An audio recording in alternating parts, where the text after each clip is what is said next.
안녕하세요. 역사 진아름 선생님입니다. 이번 시간의 타이틀 5.18 민주화운동과 6월 민주항쟁, 이것으로 우리가 1학기 역사 지필고사 범위까지 마치게 되는 겁니다. 왜 갑자기 뜬금없이 이거냐? 박정희는 어디로 갔냐? 사실 지난 시간에 선생님은 박정희 대통령까지, 박정희 대통령 그 정부 유신헌법까지 수업 영상을 다 촬영을 끝냈는데 너무 길어져서 45분을 꽉 채우게 되어서 결국은 뺐습니다. 그래서 편집을 해서 다음 장면은 박정희 정부의 여러 가지 얘기가 들어가게 될 거예요. 자, 지난 시간 과제 한번 보겠습니다. 이승만 대통령에 대해서 여러분은 어떻게 생각하는가? 선생님이 오히려 듣고 싶었습니다.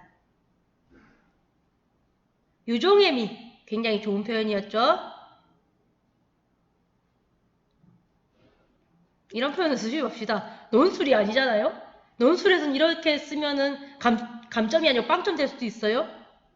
여러분 이번에 논술 문제 2개 들어가 있는 거 알고 계시죠? 과정이 중요하다. 특히 우리가 주권 국가의 국민이라면은, 민주주의 국가의 국민이라면은 마음에 새겨둬야 될 말이라고 생각합니다. 요건 뭐야, 요건. 네.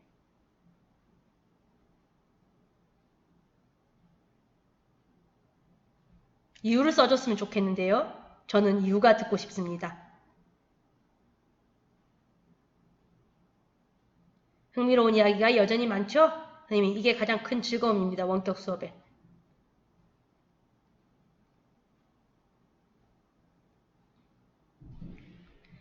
여러분이 이제 어떤 관점을 중요하게 여기느냐에 따라서 이승만의 평가는 달라지는 것 같습니다.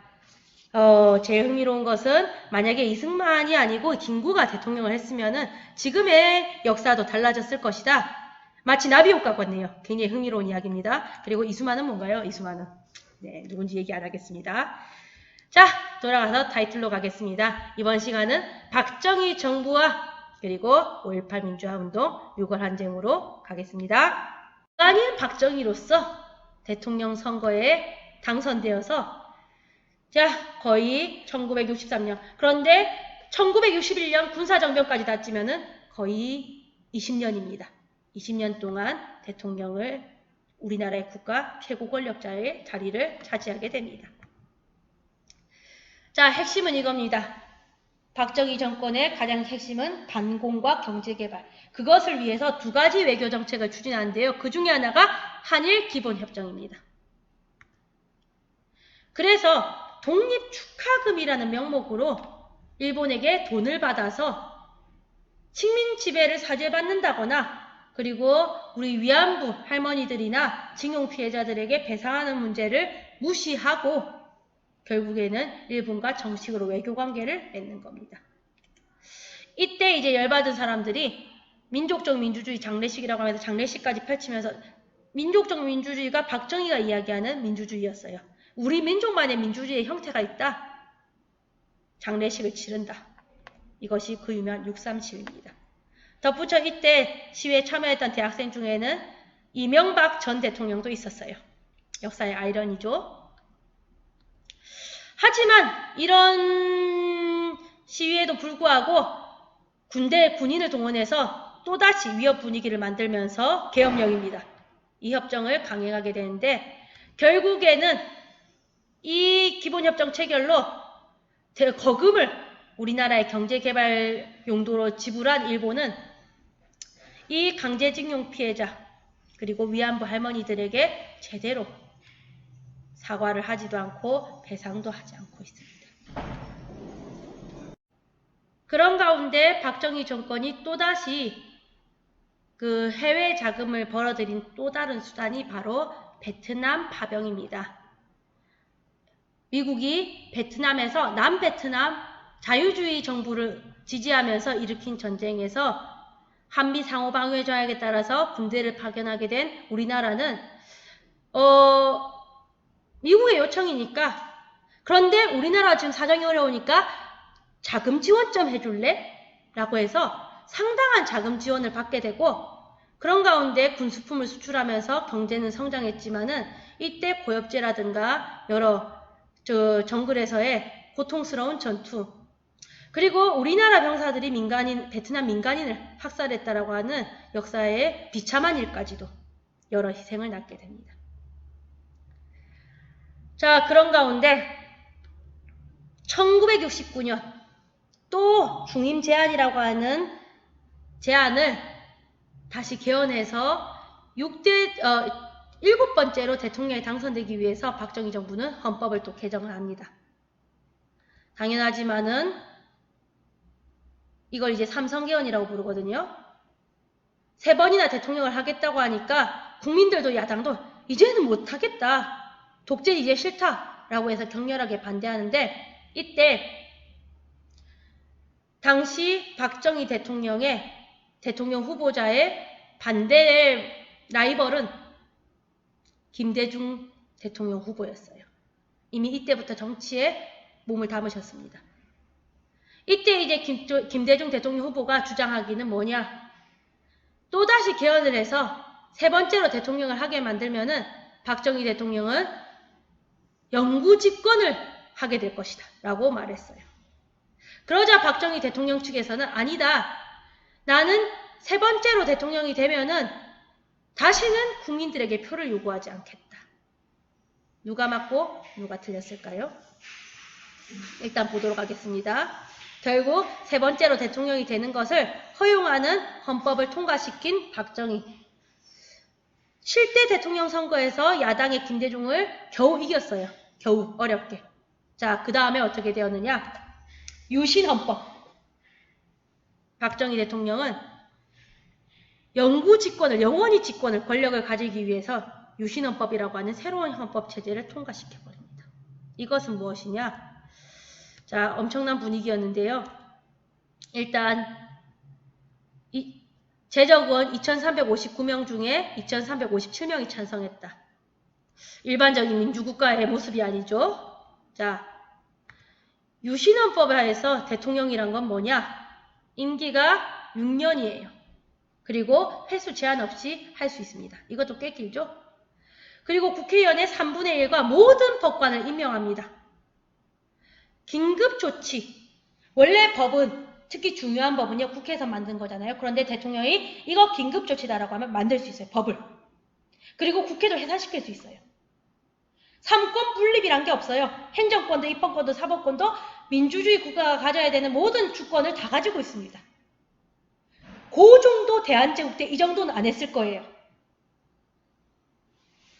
이렇게 해서 말이 맞아요. 다시는 국민의 표를 요구하지 않겠습니다. 왜냐? 유신체제에서 대통령은 통일주체국민회의라는 어디서 듣지도 보지도 못할 집단이 뽑아주기 때문에. 영구 집권하겠습니다. 정답이죠. 그래서 김대중 대통령 후보도 박정희 대통령 후보도 다 맞는 말을 한 겁니다. 그때는. 10월 유신, 100억 불 수출, 1000불 소득. 네. 경제서장을 우리가 이만큼이나 달성했다. 유신이 짱이다. 라고 해서 유신체제를 계속 선전하지만은 국민들은 이것을 받아들이지 못했어요. 그래서 박정희 대통령은 긴급정치를 발표하게 되는데, 당시 신문입니다. 헌법을 비방하거나 개헌하거나 이 헌법을 폐지하자고 말하는 것조차 금지됩니다. 이것에 분노해서 결국에는 부산과 마산에서 또 대규모 시위가 일어나게 돼요. 원인을 따지면 좀 복잡해요. 이때 YH무역이라고 하는 회사에서 거기에 근무하고 있던 여성 근로자들이 그 부당한 해고라든가 부당한 조치에 대해서 반대하면서 시위를 벌이다가 똥물까지 뒤집었어요. 그 YH무역 사장이 깡패를 고용해서 그 여성들에게 똥물을 뒤집어 씌워요. 그러자 당시 야당이던 신민당 대표 김영삼, 김영삼 대표가 우리는 YH 여성들을 지지한다 라고 주장하게 되고, 그러자 박정희 정권에서, 당시 유신 정권에서 이 김영삼 후보를 거의 감금하다시피 합니다. 그러자 김영삼 후보를 지지하던 부산과 마산에서는 가만 안 있겠다고 들고 일어난 거죠. 그런데 이때 김재규라고 하는 인물이 있었어요. 박정희 대통령의 최고 측근이에요. 여러분 앞으로 돌아가면은 5.16 군사정변 사진 있죠? 거기에 옆에 서 있는 사람이에요. 박정희 당시 소장에. 그런데 이 김재규가 부산 마산에 내려가 봅니다. 그랬는데 분위기가 도저히 정부를 받아들일 수 있는 분위기가 아니었어요. 이대로는 큰일이 일어날 거다라고 생각해서 올라가서 박정희 대통령에 보고를 했는데 박정희 대통령이 그걸 무시하다는 겁니다. 그리고는 당시 경호실장 차지철이라는 사람이 있었어요. 말년에 박정희에게 굉장한 신임을 받아서 권력을 휘둘렀다는 사람입니다. 이 차지철이 김재규한테 막말을 하면서 당시 캄보디아에서는 수천만 명이 죽었다는데 우리도 부산 마산에서 몇십만 명 죽이는 건 아무것도 아니다. 이렇게 얘기를 해버려요. 박정희 대통령도 그 말을 부정하지 않습니다. 그래서 완전히 부산 마산이 피바다가 되겠구나. 본인 주장은 그래요. 그렇게 주장한 김재규는 자 이것은 소위 말하는 현장 검증할 때의 사실입니다. 총 들고 있는 바로 이 사람이 김재규입니다. 궁정동에 있는 안전가옥에서 이거 대통령의 비밀 아지트 같은 곳이에요. 박정희 대통령이랑 이 차지철 같은 사람들이랑 다 식사를 하고 있는데 여러 가지 얘기가 있지만은 당시 현장에 있던 사람들도 전부 혼란스러워서 제대로 얘기를 못하고 있는데 대충 정리해보면 이래요. 김재규가 저렇게 품에서 총을 빼들어서 차지철에게 당시 증언을 그대로 옮기겠습니다. 너 이 새끼 건방져! 하면서 총을 탕 쏩니다. 그러자 차지철이 총을 받고 도망을 가요. 대통령 경호실장이라는 사람이. 그리고 그걸 보고 있던 박정희가 너 뭐하는 놈이야! 라고 김재규에게 소리치자 김재규가 총구리를 박정희한테 딱 돌리면서 각하 정치를 대국적으로 하십시오. 탕! 죽여버렸어요. 그리고는 차지철을 쫓아가고 죽인 다음에 권력을 장악하려고 하는데 그걸 눈치챈 사람이 당시 전두환입니다. 그래서 김재규를 체포해서 이렇게 처벌하게 되는데 그때 모습이에요. 죄인의 신분으로 당시 현장 검증을 하고 있는 모습이고 법정에서 이렇게 얘기합니다. 나는 국민들을 위해서 이 짓을 했다. 나는 야수의 심정으로 유신의 심장을 쏘았다.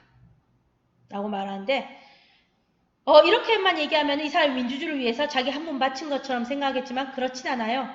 이 김재규는 박정희 정권 약 20년간 진짜 잘 먹고 잘 살았습니다. 중앙정보부 부장으로. 이때 중앙정보부란 건 지금의 국정원으로 박정희 정권에 반대한 사람들을 공산주의자, 스파이, 간첩 이런 걸로 몰아서 어마무지하게 고문하고 죽였던 곳이에요. 소위 말하는 남산입니다. 남영동이에요. 남영동 대공분실 악명 높습니다. 자 어쨌든 간에 그런 인물이었다라는 것도 우리가 객관적으로 기억해 두도록 하고요. 판사하겠습니다. 대통령이 죽으면 어떻게 될까요? 부통령이 있다면 부통령이 그리고 국무총리가 있다면 국무총리가 대통령 권한 대행으로서 일단 중요한 업무를 이어받고 다시 선거를 해서 대통령을 선출합니다. 우리는 한번 탄핵을 해봤기 때문에 이 과정을 잘 알 겁니다. 그 상황에서 이 김재규의 박정희 대통령 암살에 대한 수사를 맡은 사람이 바로 이 사람 전두환 보안사령관이었습니다. 그런데 전두환 보안사령관은 소위 말하는 신군부라고 일컬어지는 친구들이 많았어요. 평범한 학생이라면은 그것이 좋을 수도 있겠죠. 물론 안 좋을 수도 있겠죠. 그런데 군인들은 그게 좋지가 않아요. 왜냐? 군인이 충성을 바쳐야 될 대상은 누굽니까? 국가와 국민입니다. 그런데 이 신군부 하나회의 군인들은 국가와 국민이 아니고 하나회 선배들에게 충성을 바쳤어요. 자, 그리하여 그들이 바로 쿠데타까지 노리게 됩니다. 당시 이제 주목할 만한 사람들, 제일 오른쪽에 있는 사람들이 바로 차지철, 박정희 대통령에게 온갖 가머니설을 하다가 결국엔 총 맞고 죽은 사람이고요. 제일 왼쪽이 하나회의 2인자 노태우, 가운데가 전두환입니다. 이때는 차지철이 제일 셌어요. 자, 그리고 그들은 12월 12일 아직 어수선한 이 대한민국 서울에서 쿠데타를 일으킵니다. 군사반란을. 12.12 사태라고 부릅니다. 그런데 이것이 이제 국민들은 모르고 있었어요. 이 사실을. 전두환이 상당히 용의주도하다라는 점은 제가 전 대통령이라는 경어를 붙이지가 않는데, 왜냐하면 이 사람은 공식적으로 전 대통령으로서 이미 자격을 잃었습니다. 자, 계속 얘기하겠습니다. 자, 당시에 전두환이 영리하게 행동한 점은 바로 국민들을 휘어잡으려고 하지 않았어요. 무려 반년이나 걸렸습니다. 12월 12일에서 그 다음에 1980년 5월까지. 왜냐? 거의 수십 년간 독재를 경험해온 이승만의 독재, 그리고 박정희의 독재를 경험해온 국민들은 또다시 독재를 받아들일 마음이 1도 없었어요. 그런 가운데 또다시 우리가 군사반란을 일으켜서 정권을 잡겠습니다 하면 국민들은 가만히 있지가 않아요. 반년 동안 신군부는 차근차근 일을 추진해 갑니다. 그리고 여러분 교과서 87쪽입니다. 계엄령을 전국으로 확대합니다. 이게 5월의 일이에요. 그 시점에서 국민들은 깨달았어요. 또 다른 군부 독재가 시작되는구나. 그래서 시위에 일어나는데 여러분 이것이 서울역 앞입니다. 지금의 서울역 앞이에요. 유신헌법이 아직까지 유지되고 있었기 때문에 개정해라, 계엄령을 해제해라, 민주주의를 회복시키고 신군부를 퇴진하라고 하는 소위 말하는 서울의 봄이라고 하는 거대한 시위가 일어나게 됩니다. 전두환 정권의 때 신군부는 물러날 생각이 전혀 없었어요. 그런 가운데 서울의 대학생연합회 회장들이 안 되겠다. 만약에 이때 시위가 더 커지면은 군대와 본격적으로 정면 충돌하게 될 테니까 피해가 너무 커질 것이다. 해산하자 결정을 내립니다. 해산하지 않은 경우 무슨 일이 벌어지느냐? 네, 바로 광주와 같은 일이 벌어지는 겁니다. 광주 민주화운동이에요. 자, 순서대로 보겠습니다. 12.12 사태, 서울의 봄, 그리고 비상계엄 전국 확대 거의 동시에 일어났어요. 2번과 3번의 사건이. 전라도에서도 마찬가지로 광주에서도 비상계엄과 휴교에 반대하는 대규모 시위가 벌어졌습니다. 그리고 계엄군은 광주에 투입이 됩니다. 그런데 여기에 계엄군이 어떻게 행동했느냐? 너무나도 지독한 폭력과 심지어는 발포, 총을 쏘는 것으로 시민들을 진압하려고 했어요. 그 발포가 국민을 지켜야 될 군인들이 국민에게 총을 쏘았다. 이것이 이제 도화선이 됩니다. 작정명 화려한 휴가. 같은 이름을 가진 영화가 있어요. 여기에서 이 5.18 민주화운동의 전개 과정이 잘 묘사되어 있는데 아무것도 모르고 평화롭게 살던 시민들이 이웃이, 동생이, 형이, 가족들이, 친지가 무참하게 곤봉으로 두들겨 맞고 총을 맞고 죽어가는 상황에서 도저히 이대로는 가만히 있을 수 없다. 광주 사람들 다 죽이려고 하는 거나 시민군을 조직하게 돼요. 그래서 여기에 대해서 계엄군이 무력 진압으로 나서게 된 것. 이것이 단지 5월 18일 하루가 아닙니다. 5월 18일도 마찬가지예요. 계엄군이 시민들에게 총 쏜 날이에요. 그 뒤로 시민들은 시민군을 조직해서 조직적으로 계엄군과 맞서기 시작했어요. 이걸 가지고 일부 사람들은 시민들이 폭동을 일으킨 거다. 폭도이다 라고 표현하는데 그것을 폭도라고 말하고 싶으면 교과서 87쪽에 스스로 활동하기를 보세요. 5.18 민주화운동은 세계 기록 유산으로 등재되었고 그 등재된 이유가 뭐냐? 바로 이 운동이 민주주의, 인권, 평화의 상징이라고. 폭도들의 행동이 이렇게 평가받을 수 있을까요? 선생님은 여기에 감정이 많기 때문에 길게 얘기하지 않겠습니다. 당시 찍힌 사진의 극히 일부입니다. 네, 군인들이 시민에게 총뿌리를 들어대고 있는 그런 모습입니다. 이런 모습이 당시 광주에서는 수도 없이 많았습니다. 네. 그래서 광주에서 택시기사나 영화 택시운전사, 화려한 휴가 모두 주인공이 택시운전사예요. 이 택시운전사들이 주목받는 이유가 이때 다친 시민들을 차에다 싣고 병원에 실어 나르거나 하는 식으로 굉장히 시위에 많이 참여했습니다. 하지만 최종적으로는 도청 진압작전으로 의해서 시민군은 말하자면 진압당하고 전두환은 무사히 대통령이 됩니다. 그 사람 입장에서는. 자, 이 전두환 정부의 정책은 무엇이냐? 지독한 민주화운동 탄압을 했어요. 그리고 언론 통제. 이때 TBC라는 방송국이 있었어요. TBC. 그런데 이 TBC가 전두환 정부에 의해서 언론 폐지를 당합니다. 그래서 이 TBC 방송국을 사랑하던 사람들, 방송국 직원들은 굉장히 슬퍼했는데 부활했어요. 얼마 전에. 네, JTBC가 바로 이 방송국을 이어받았습니다. 이 방송국의 당시 자료들도 많아요. 그리고 전두환을 옹호하는 시각에 대해서 가장 비판적인 방송국이 되었습니다. 그리고 이땐 땡전 뉴스라는 것이 유명했어요. 뉴스를 딱 틀면은 이제 시간을 알리는 15, 뚜 하고 소리가 납니다. 그 다음 아나운서가 딱 시작하기로 오늘 전두환 대통령께서는 언제나 전두환 대통령이 도랑치는 데 나왔다, 전두환 대통령이 청소를 했다, 봉사활동을 했다, 해외 어디에 갔다, 이런 것들을 뉴스 시작할 때마다 구구절절 얘기해줬어요. 굉장히 멋있고 대단한 대통령으로 보이기 위해서. 현실은 잘 알고 계시겠죠? 그리고 소위 말하는 3S 정책, 이때 이제 전두환 정권이 사람들에게 즐거움을, 스포츠, 그리고 스크린, 영화, 또 하나 S가 있는데 이것은 SEX입니다. 네, 이때 성산업도 상당히 확대가 됐어요. 역사에 대한 내용이니까 말하지 않을 수 없네요. 그런 식으로 사람들이 즐거움에 빠지게 함으로써 정치에서 눈을 돌리게 만들려고 했어요. 그런데 그렇게 됐느냐? 이때 이제 악명 높은 게 상청교육대입니다. 대학이랑 전혀 상관이 없어요. 부대입니다.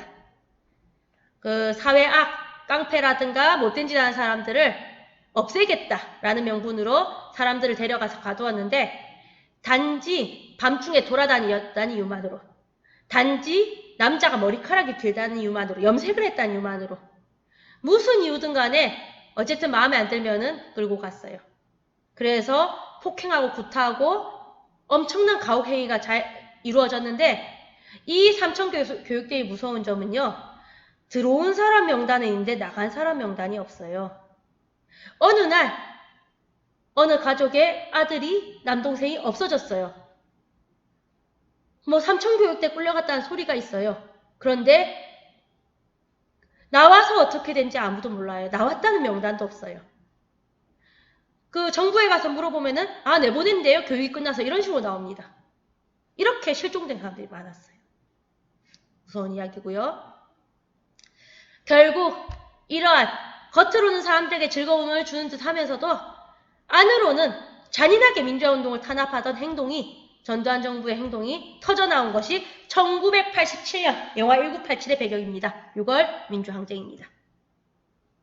말할 것도 없이 강압터치. 자, 교과서 88쪽의 아랫부분을 확인해 주세요. 그 유명한 사건, 박종철 고문치사 사건. 박종철이 본인이 한 것도 아니에요. 이때 민주화운동에 참가하고 있었던 선배 어디 가느냐 하고 같은 하숙집에 있다는 이유만으로 끌고 가서 묻는 도중에 물고문을 당해서 죽었어요. 그런데 경찰은 뭐라고 발표했느냐? 탁 하고 치니 박종철이 놀라서 하고 죽더라. 이걸 누가 믿겠습니까? 이걸 이제 묘사한 것이 1987 영화인데요. 그래서 사람들이 분노해서 들고 일어나자 정부에서 뭐라고 얘기했느냐? 4월 13일에 호헌 조치, 헌법을 지키겠다. 자, 이때 헌법은 유신을 개정해서 대통령 임기가 7년 단임이고 간선제 대통령 선거였습니다. 간접 선거였습니다. 국회의원들이 선거인단이 뽑아요. 선거인단은 이미 전두환을 한번 뽑아줬어요. 그만큼 입김이 많이 들어갔다는 거죠. 그런데 또 뽑아준다. 충분히 정확히 말하자면 이거는 7년 한 번 뽑는 겁니다. 우리나라는 독재를 너무 많이 경험해서 지금도 그래요. 어떤 대통령도 한 번밖에 할 수 없어요. 그런데 문제는 이거죠. 그 다음 대통령이 전두환을 지지하는 사람이 될 경우, 예를 들어 노태우. 그런 경우를 가장 분류하던 시민들은 이 대통령 직선제, 국민이 뽑아라. 이것을 강력하게 요구했고 여기에 대해서 정부가 거부 의사를 표현한 겁니다. 4.13 호원 조치는 바로 그런 뜻이에요. 그러자 분노한 시민들은 길거리로 쏟아져 나왔습니다. 자, 저 사진이 바로 유명한 박종철 군의 모습이에요. 영정입니다. 주모제를 마치고 나오는데 저 가운데 선 학생이 대단한 사람이에요. 이때는 다 마스크 쓰고 있죠. 코로나 때문에 마스크 쓰고 있겠어요? 아닙니다. 최루탄 때문에 매워서 또는 얼굴이 알려지면은 끌려가니까. 그런데 저 학생은 내가 박종철 군의 영정을 들고 있는데 얼굴을 가릴 수가 없다. 부끄럽다는 듯이 라고 하면서 당당히 들고 나오는 모습이에요. 그리고 자, 6월 항쟁의 특이한 점, 소위 말하는 회사원들, 평범한 사람들이 시위에 엄청나게 참여했다라는 거. 자, 직선제 개념은 중요합니다. 그리고 이때 시위대는 가장 안전한 지역이었던 명동성당으로 도망을 칩니다. 왜 명동성당이 안전하냐? 명동성당은 천주교의 종교시설이에요.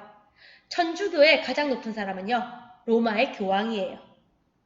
만약에 이때 명동성당이 함부로 구두발로 짓밟고 들어가서 이 사람들을 진압을 하면은 로마 교황이 나가서 전 세계의 천주교인들에게 미움을 받을 가능성이 있어요. 이때 전두환 정부는요, 1988년 88 올림픽을 추진하던 중이었어요. 만약에 여기서 좀 무리한 짓을 해서 전 세계 천주교들에게 미움받으면은 88 올림픽은 성공할 수 없다. 만약에 우리가 대통령으로서 업적을 남기지 않으면은 국민들의 심판을 피할 수 없다. 이런 심리였을지도 모릅니다. 자, 결국 이것을 발표하는 것이 바로 전두환의 2인자 노태우였습니다. 당시 이제 대통령 후보로서 나오려고 하는데요. 이 사람이 이제 사람들에게 호감을 사야 직선제 개헌에서 성공할 수 있잖아요. 네, 직선제 개헌을 선언합니다. 이것이 교과서 88쪽의 끝에서 6번째 줄 6.29 선언입니다. 이렇게 해서 6월 항쟁의 민주주의는 승리하는 것처럼 보였습니다. 그때의 모습이죠. 박근혜 대통령이 탄핵됐을 때도 떡볶이 무료였다는 가게가 있는데 현대 정치에 대해서는 선생님이 길게 얘기하지 않을게요. 다만 자, 직선제 헌법으로 개정이 되었습니다. 그런데 이때 이제 여당 대통령 후보 노태우, 그리고 야당은 이때 왼쪽에 김대중 대통령 후보, 그리고 오른쪽에 김영삼 대통령 후보가 나왔습니다. 둘 다 여러분이 이후의 일을 아시다시피 우리나라의 대통령을 역임한 사람들이고 각자 지지자들에겐 굉장히 매력적인 인물이었어요. 그런데 이 두 사람이 다 나와버리면은 노태우 대통령 후보와 맞서 싸울 수가 없다. 그래서 야당 후보 단일화를 시도하게 됩니다. 그때 모습입니다. 사이 좋아 보이죠? 진짜 사이 좋을까요? 결국에는 싸웠어요. 그래서 사이가 저렇게 된 것이고요. 결국 노태우는 대통령으로 당선이 되지만은 노태우 대통령 다음이 김영삼 대통령입니다.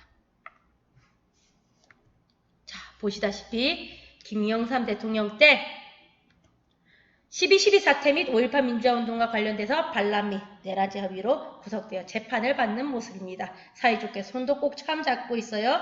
그래서 노태우 전 대통령은 징역이 35년인가 그렇게 받았고 전두환 전 대통령은 사형을 구형받았는데 문제는 김영삼 대통령 시기 말기에 IMF가 터져요. 그리고 굉장히 어려운 경제 상황에서 김대중이 대통령으로 당선이 됩니다. 당시 김대중 대통령 후보는 우리 사회의 통합을 위해서 전두환과 노태우를 사면시켜줍니다. 그래서 요즘 저렇게 잘 살고 있는 거예요. 요즘 건강이 나쁘시다고 하더라만. 자, 이렇게 흘러간다라는 거 확인하시고요.